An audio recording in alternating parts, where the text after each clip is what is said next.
आम ओडिशा नवीन ओडिशा कार्यक्रम को वृद्धा महिला को डाकी नहीं।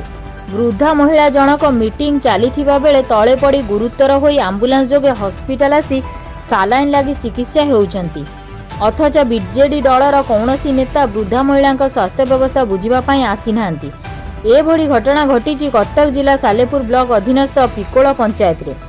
घटनारू प्रकाश आम ओडिशा नवीन ओडिशा कार्यक्रम पिकोल पंचायत अनुष्ठित हेउथिला। एही कार्यक्रम पंचायत प्रत्येक घरु सबु महिला अंशग्रहण करिवे बोली अघोषित निर्देशनामा जारी होइथिला। पंचायत शताधिक महिला आम ओडिशा नवीन ओडिशा कार्यक्रम रे अंशग्रहण करथिले। प्रबल गुळुगुळी जोगु प्रमीला बेहेरा नामक वृद्धा महिला गुरुतर होई जाइथिले। आंबुलांस जोगे सालेपुर गोष्ठी स्वास्थ्य केन्द्र को अणा जाइथिला। से एबे चिकित्साधीन अछंती।